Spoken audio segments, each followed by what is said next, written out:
સૌથી પણ વધારે એકર જમીન આપણી જમીન જે છે એ જીએમડીસી કંપની સંપાદન કરવાની છે. 190 હેક્ટરમાંથી પણ 65 હેક્ટર જેટલી જમીન એટલે કે 150 એકર જમીન ખાનગી માલિકીની છે, એટલે કે આપણા જેવા ખેડૂતોની છે, જે નામે બોલે છે ખાનગી છે. એ 150 એકર જમીન એ ફરજિયાત છે ને એ જીએમડીસી સંપાદન કરવાની છે. અને ટેન્ડરમાં 3 ગામડાના નામનો ઉલ્લેખ છે: કરવી, ખડલા અને આંબાડુંગર. એમાં સૌથી વધારે જમીન જો સંક્રમિત થવાની હોય, નુકસાન થવાની હોય, એ આંબાડુંગર ગામની છે. આંબાડુંગરમાં જીએમડીસી કંપની છે, એટલે જીએમડીસીને વિસ્તરણ થવાનું છે. એ કંપનીને વિસ્તરણ કરીને એ સંપાદન કરવાનું છે. ત્યાંથી ફ્લોસ્ફાર કાઢવાના છે, લિગ્નાઇટ કાઢવાના છે, બોક્સાઇટ કાઢવાના છે. એવા ઘણા તત્વો ત્યાં મળે છે.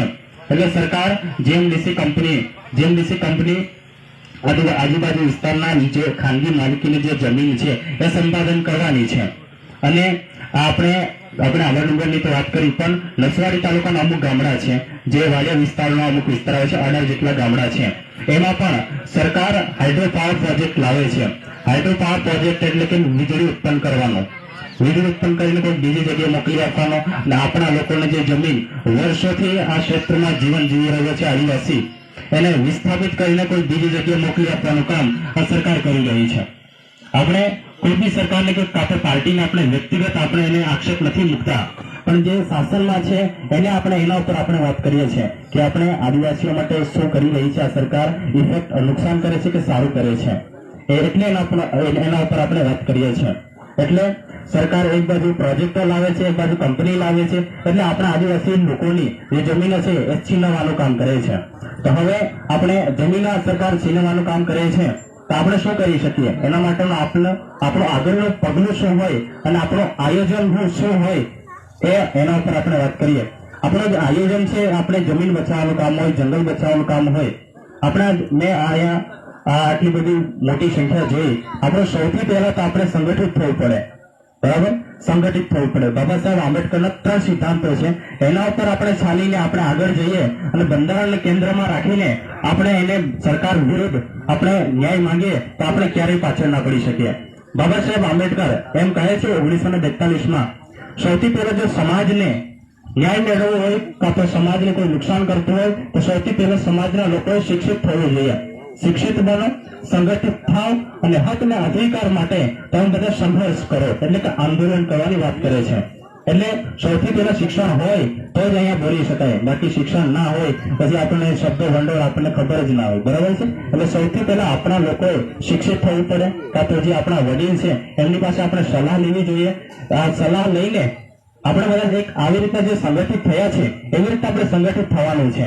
પછી આ સંગઠિત થઈને જ આ સરકાર વિરુદ્ધ કાં તો કોઈ આપણે નુકસાન કરી રહ્યું છે એના વિરુદ્ધ આપણે એક શાંતિપૂર્વક આંદોલન કરવાનું છે.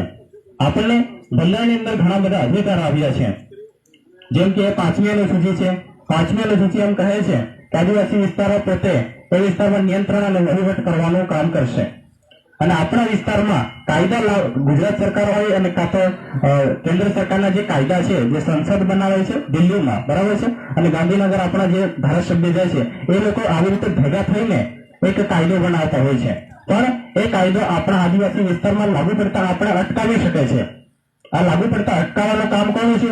એ ગવર્નરનું છે, રાજ્યપાલનું છે.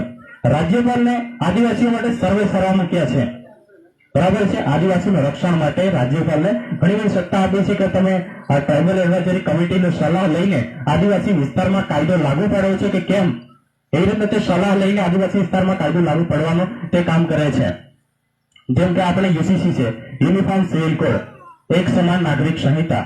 એટલે દિવાની કાયદા હોય અને ફોજદારી કાયદા તો બધા માટે સમાન છે, પણ દિવાની કાયદા કેવા હોય? આપણે જે આદિવાસી સમાજ માટે એમના લગ્નના કાયદા અલગ હોય, છૂટાછેડા કરવાના કાયદા અલગ હોય. આવી રીતે આપણે એક જે તે સમુદાય અલગ એ દિવાની કાયદા હોય, જમીનના કોઈ કાયદા હોય.